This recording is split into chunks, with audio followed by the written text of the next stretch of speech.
আল হিকমা, বিশুদ্ধ দিন প্রচারে নির্ভীক পথ চলা। আসসালামু আলাইকুম ওয়া রাহমাতুল্লাহ। প্রিয় ভাই বোনেরা, আমাদের আজকের আলোচ্য বিষয় হলো শবে বরাত নিয়ে।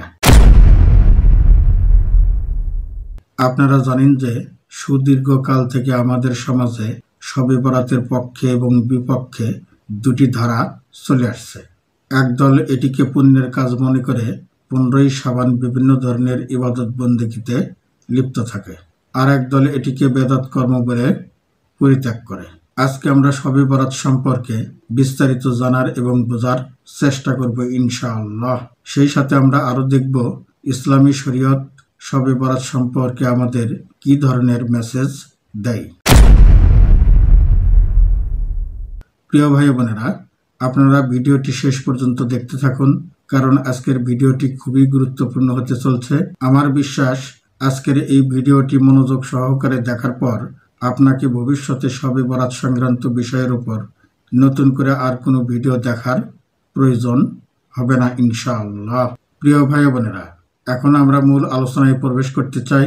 প্রথমে আমরা শবে বরাতের পক্ষে আলোচনা শুনব মাতুরিদি আকীদায় বিশ্বাসী বক্তা শফিক কাশিমের কাছ থেকে। তো চলুন শুরু করা যাক। আমাদের কিছু বন্ধুরা বলেন শবে বরাতের অস্তিত্বই নেই, তবে শবে বরাত নিঃসন্দেহে বিশুদ্ধভাবে হাদিস থেকে প্রমাণিত। আমি আপনাদের কাছে 3টে কিতাবের হাওয়ালা দিব, 2টা হাদিসের কিতাব আর একটা হলো আমাদের লামাযহাবীরা খুব বেশি মানেন এই ধরনের একজন শায়েখের একটা কিতাব থেকে, যেই 2টা হাদিসকে মুহাদ্দিসিনে কেরাম সহিহ বলেছেন। প্রথমে চলুন মুসনাদে আহমদ খণ্ড নম্বর 11 হাদিস নম্বর 6642। এই হাদিস শরীফটা শবে বরাত কেন্দ্রিক এবং সহিহ। আল্লাহ তাআলা তার বান্দাদের প্রতি রহমতের দৃষ্টি দেন শাবান মাসের মধ্য রজনীতে। এখানে আল্লাহর হাবিব সাল্লাল্লাহু আলাইহি ওয়াসাল্লাম শব্দ যেটি ব্যবহার করেছেন এটা হচ্ছে লাইলাতান নিসফি মিন শাবান। শাবান মাসের মধ্য রজনীতে 14 তারিখ দিবাগত রজনী, এই রজনীতে আল্লাহ তাআলা তার বান্দাদের দিকে বিশেষ রহমতের দৃষ্টি দেন। ফায়াগফিরু লিইবাদিহি, আল্লাহ পাক রব্বুল আলামিন তার সমস্ত বান্দাদেরকে মাফ করে দেন। ইল্লা লিসনাইন, 2জন ব্যক্তির ক্ষমা হয় না। মুশাহিনিন ওয়া কাতিলি নাফসিন, 1 নম্বর হলো যে হিংসুক, 2 নম্বর যে কাউকে অন্যায়ভাবে হত্যা করে। মুহাদ্দিসিনে কেরাম বলেছেন এই হাদিসটা সহিহ। চলুন আরেকটা হাদিস আছে ইবনে হিব্বান শরীফের 12 নম্বর খণ্ডের 5665 নম্বর হাদিস। এই হাদিসটাকেও মুহাদ্দিসিনে কেরাম সহিহ বলেছেন শবে বরাতের ফজিলত সংক্রান্ত বিষয়ে। আমি সেটা আপনাদেরকে দেখাই। আল্লাহ তাআলা তার বান্দাদের দিকে, তার সৃষ্টির দিকে রহমতের দৃষ্টি দেন শাবান মাসের মধ্য রজনীতে লাইলাতুল বরাতে। ফায়াগফিরু লিজামিই খালকিহি, আল্লাহ তাআলা তার সমস্ত মখলুককে, সমস্ত বান্দাদেরকে মাফ করে দেন। ইল্লা লিমুশরিকিন, মুশরিকের মাফ হয় না 1। 2 নম্বর আরেক ব্যক্তি ওই হিংসুক, আও মুশাহিনিন, অথবা হিংসুক যার অন্তরে হিংসা আছে তার ক্ষমা হয় না। এইটাকে মুহাদ্দিসিনে কেরাম সহিহ বলেছেন। ওনারা মানেন এমন একজন ব্যক্তিত্ব হচ্ছেন আলবানী রহমতুল্লাহ আলী, যাকে ওনারা 1000 বছরের শ্রেষ্ঠ মুহাদ্দিস বলছেন। তার কিতাব আছে আমার কাছে সিলসিলাতুল হাদিস সহিহা 3য় খণ্ড, এই হাদিসটা উল্লেখ করেছেন 1144 নম্বরে। চলুন আমরা দেখে আসি এই কিতাবের মধ্যে আলবানী রহমতুল্লাহ আলী কি লিখছেন লাইলাতুল বরাত সম্পর্কে। তিনি এখানে লেখেন ইয়াত্তালিউল্লাহু তাবারাকা ওয়া তাআলা, লাইলাতুল বরাতে আল্লাহ তাআলা রহমতের দৃষ্টি দেন, খাস দৃষ্টি দেন তার সৃষ্টি জগতের দিকে। ইলা খালকিহি লাইলাতান নিসফি মিন শাবান, শাবান মাসের মধ্য রজনীতে। ফায়াগফিরু লিজামিই খালকিহি, সমস্ত বান্দাদেরকে মাফ করে দেন। ইল্লা লিমুশরিকিন আও মুশাহিন, মুশরিক আর হিংসুক বাদ দিয়া। লাইলাতুল বরাতের ফজিলতের এই হাদিস হাদিসুন সহিহুন, তিনি বলেন এটা বিশুদ্ধ হাদিস, সহিহ হাদিস। আমাদের কিছু লামাযহাবী ভাই আছেন, তারা বলে শবে বরাত যদি থাকতো তাহলে সাহাবায়ে কেরাম পালন করতো। আলবানী রাহমাতুল্লাহি আলাইহি এখানে 1 ডজন সাহাবীদের হাদিস নিয়ে আসছেন। এখানে তিনি উল্লেখ করেছেন, আমি তাদের নাম বলি। উনি বলেছেন রুবিয়ান জামাতিন মিনাস সাহাবা, এক জামাত, এক দল সাহাবীদের থেকে বর্ণিত। তাহলে তারা শবে বরাত মানেন নাই, একদল সাহাবায়ে কেরাম। এখানে আলবানী বলেছেন এক জামাত সাহাবায়ে কেরাম থেকে, ওহম মুআয ইবনে জাবালিন ওয়া আবু সালাবাত আল খুশানি ওয়া আব্দুল্লাহ ইবনে আমরিন ওয়া আবি মুসা আল আশআরি ওয়া আবি হুরায়রাতা ওয়া আবি বকরিন সিদ্দিক ওয়া আউফ ইবনে মালিকিন ওয়া আয়েশাতা। একেবারে অনেকগুলো সাহাবায়ে কেরামের নাম তিনি বলেছেন। এরপরে সমস্ত হাদিসের উপরে আলোচনা করে 138 পৃষ্ঠায় যাইয়া তিনি সার কথা বলেন অজুমলাতুল কাওলি।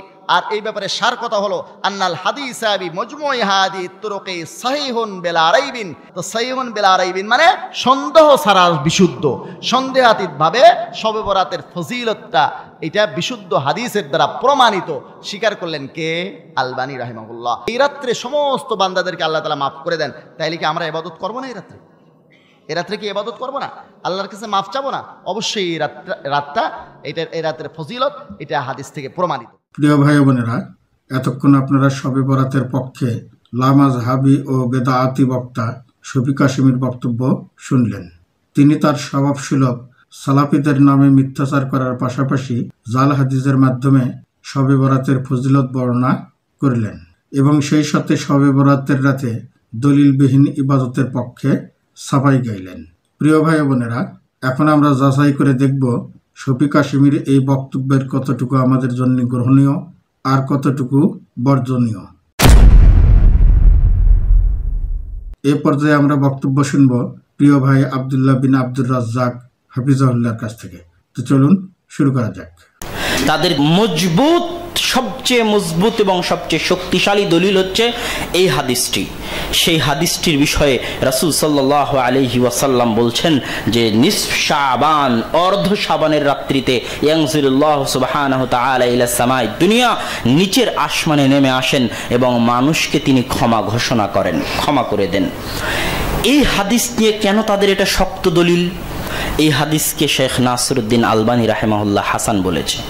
এইরকম তাদের পক্ষে এবং যত হানাফি আলেম আছে যারা শবে বরাত পালন করতে চায় তারা তো বলবেই, আবার আমাদের পক্ষ থেকে শেখ আলবানী এবং ইমাম ইবনে তাইমিয়ার মন্তব্য তারা নকল করে জোরপূর্বক পেশ করতে চায় যে শবে বরাতের অস্তিত্ব হাদিস দ্বারা প্রমাণিত। অতএব এই হাদিসের কিছু সারমর্ম আপনাদের সামনে পেশ করতে চাই যাতে আপনাদের বুঝতে সুবিধা হয় যে কেন আমরা আলবানী রাহিমাহুল্লাহ বলার পরেও আমরা মানতে চাই না বা চাচ্ছি না। এর এক নাম্বার কথা হচ্ছে, যারা আমাদের উপর অভিযোগ দেয় সারাদিন যে আমরা নাকি আলবানী রাহিমাহুল্লাহর মুকাল্লিদ, তো আমাদের এই আমলটা তাদের জন্য জবাব যে আমরা পৃথিবীতে কারো তাকলিদ করি না, একমাত্র রাসূল সাল্লাল্লাহু আলাইহি ওয়াসাল্লাম এবং আল্লাহ সুবহানাহু ওয়া তাআলার তাকলিদ করি, তাছাড়া দ্বিতীয় কারো তাকলিদ করি না। তার জ্বলন্ত প্রমাণ এই আমল। এবার একটা জিনিস মনে রাখেন, শবে বরাতের এই হাদিস একাই সহিহ একাই হাসান তা কিন্তু নয়।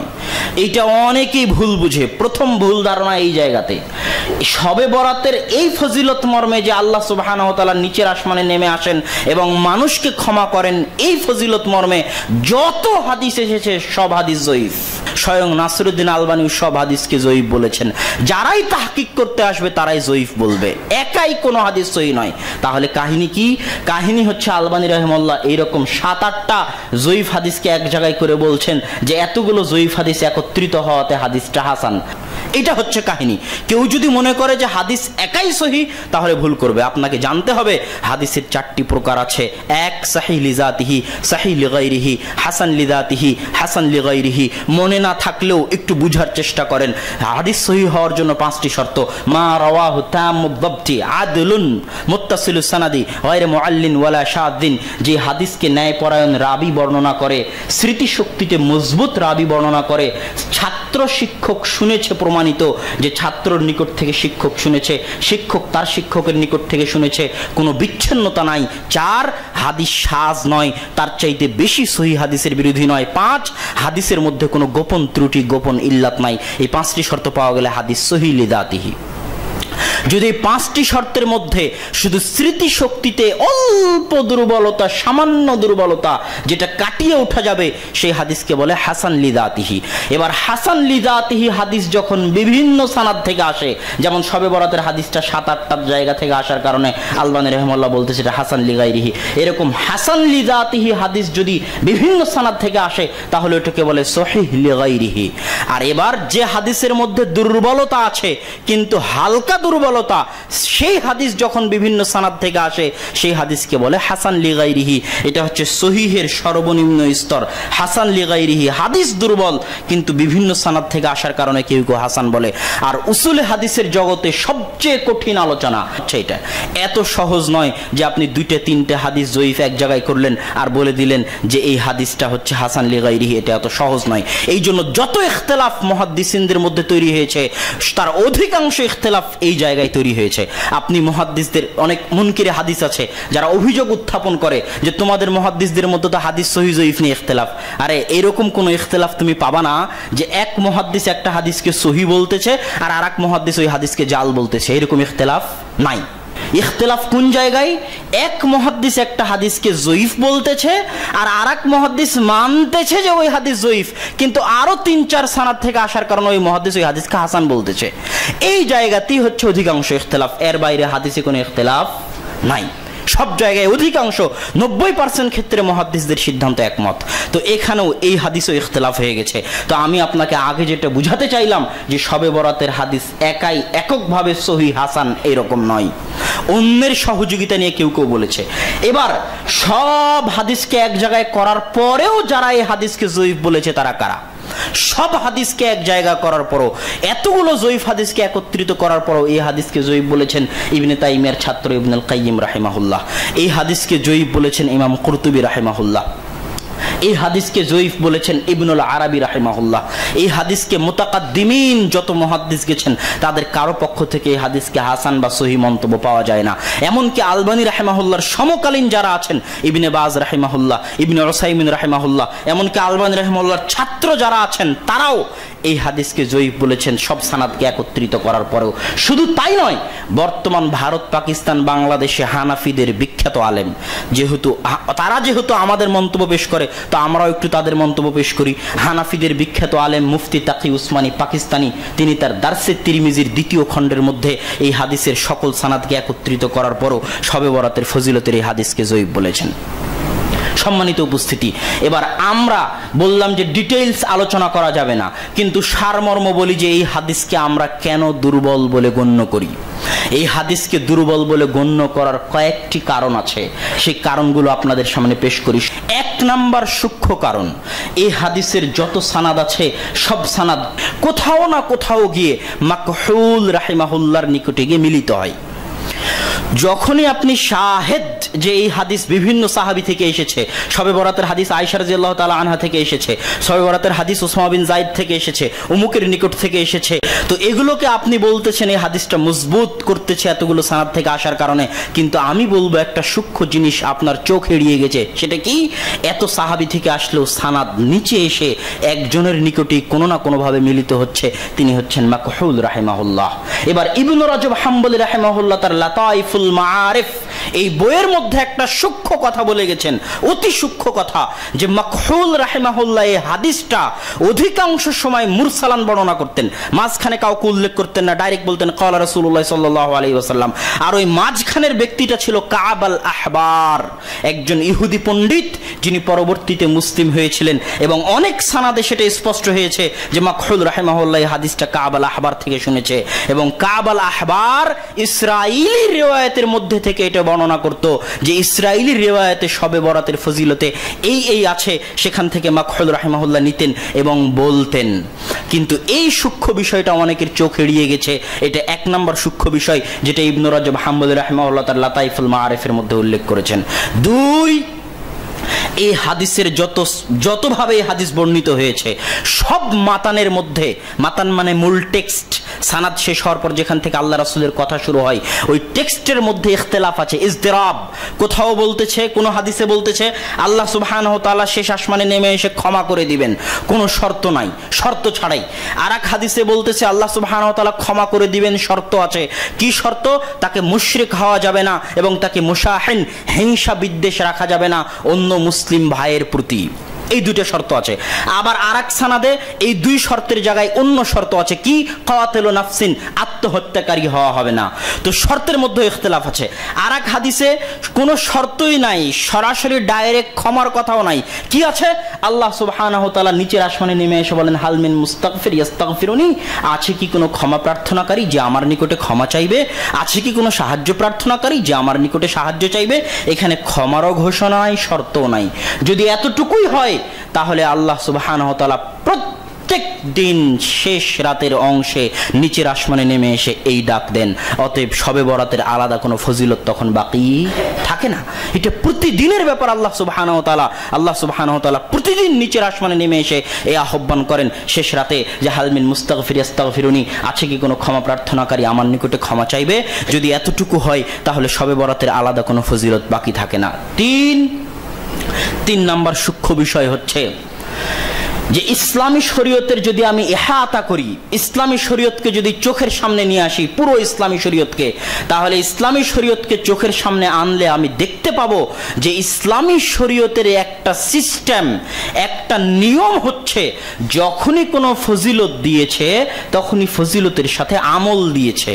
যখনই কোনো ফজিলত দিয়েছে তখন ফজিলতের সাথে আমল দিয়েছে।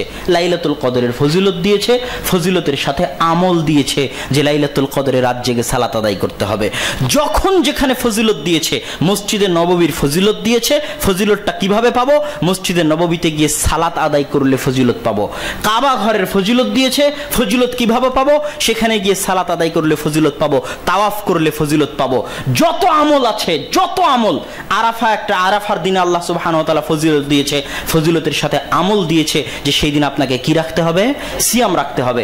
ইসলামী শরীয়তকে সামনে রাখলে এইরকম পাওয়া যায় না যে শুধু ফজিলত আছে আমল নাই, শুধু ফজিলত আছে আমল নাই, এরকম উদাহরণ নগণ্য, বিরল পাওয়া যায় না। অতএব ইসলামী শরীয়তকে সামনে রাখলে এটাই হওয়া উচিত ছিল যে যদি শবে বরাতের ফজিলত থাকে তাহলে শবে বরাতের দিন কি দিতে হবে? আমল দিতে হবে। কথা মনে হয় বুঝাতে পারিনি। যদি শবে বরাতের ফজিলত থাকে তাহলে কি থাকতে হবে? আমল থাকতে হবে। কিন্তু শবে বরাতের দিন আমলের ব্যাপারে সহিহ হাদিস তো বহু দূরের কথা, একটা জয়ীফ হাদিসও নাই যে শবে বরাতের দিন সালাত আদায় করো, শবে বরাতের দিন সিয়াম রাখো, শবে বরাতের দিন কবর জিয়ারত করো, শবে বরাতের দিন রুহুরা ফিরে আসে, শবে বরাতের দিন হালুয়া রুটি বানাও। শবে বরাতের দিনের ফজিলতের হাদিস নিয়ে তো আমি আলোচনা করলাম, কিন্তু ফজিলত যদি মেনেই নেই তাহলে আমলের ব্যাপারে সহিহ হাদিস দূরে থাকা একটা জয়ীফ হাদিসও নাই।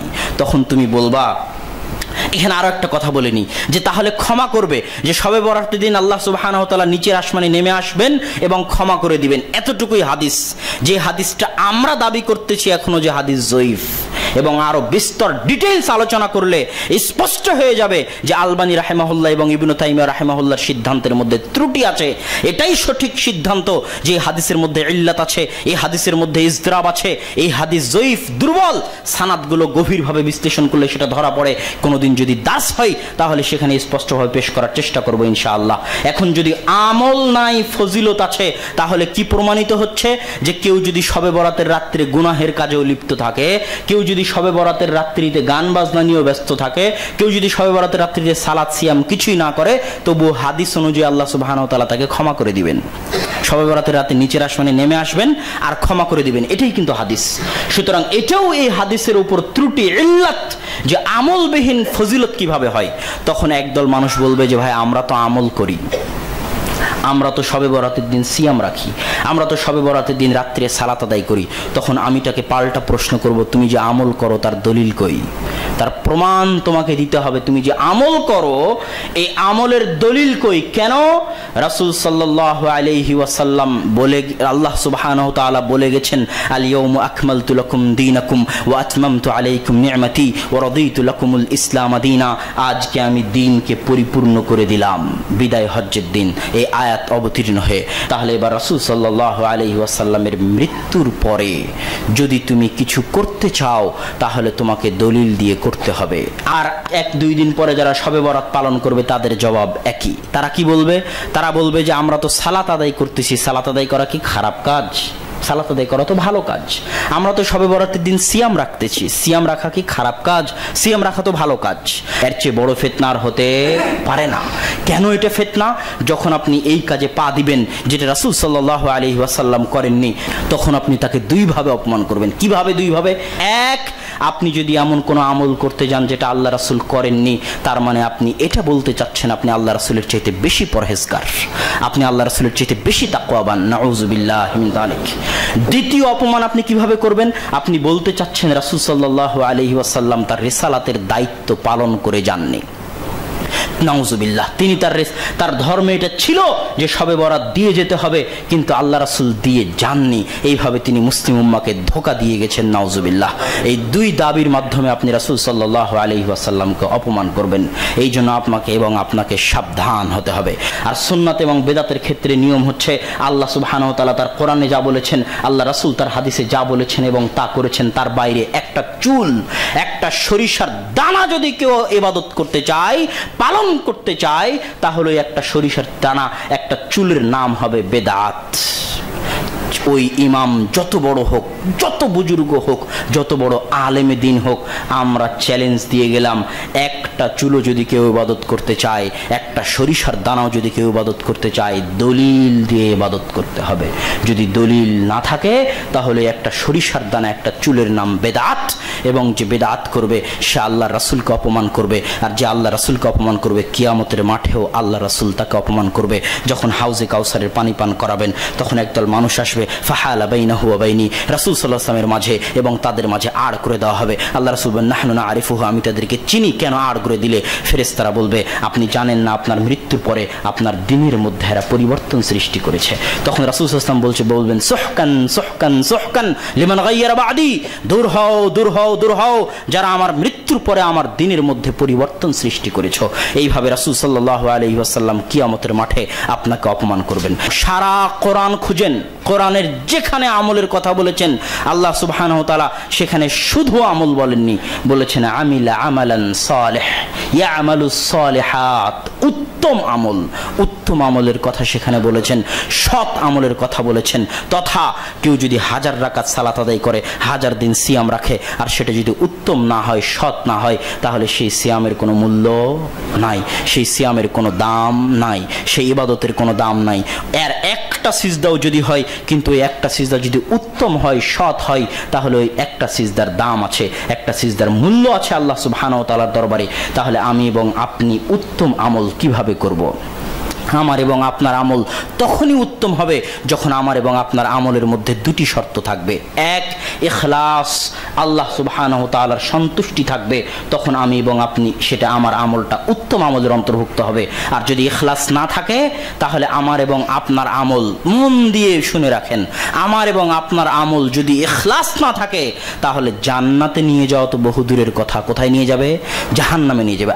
আমল জাহান্নামে নিয়ে যাবে। আমল, সালাত, সিয়াম, হজ, যাকাত, আল্লাহ রাস্তায় শহীদ হয়ে গেছে, কোটি টাকা দান করেছে, সারা জীবন কোরআন এবং হাদিসের দাওয়াত দিয়ে গেছে, আমল করে গেছে, আমল তাকে জাহান্নামে নিয়ে যাবে যদি ইখলাস না থাকে।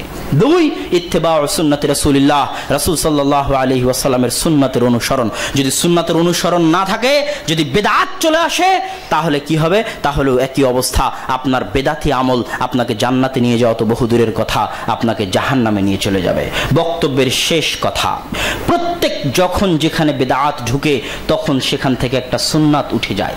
এরকম প্রত্যেক জায়গায় যখন যেখানে একটা করে বেদাত ঢুকেছে, তখন সেখান থেকে একটা করে সুন্নাত উঠে গেছে। পুরো শাবান মাসের সুন্নাত ছিল, রাসূল সাল্লাল্লাহু আলাইহি ওয়াসাল্লাম রমজানের পরে সবচেয়ে বেশি সিয়াম পালন করতেন শাবান মাসে। একটা লোকও পাবেন না সিয়াম পালন করার, আল্লাহ রাসূলের সুন্নাতের অনুসরণ করার। কেন? এই শাবান মাসে একটা বেদাত ঢুকে গেছে, তার নাম শবে বরাত। সবাই অপেক্ষায় আছে এই শবে বরাতের দিনে ইবাদত করবে, গান করবে, বক্তা নিয়ে আসবে, আলোচনা করবে, খাওয়া দাওয়া করবে, হালুয়া রুটি করবে।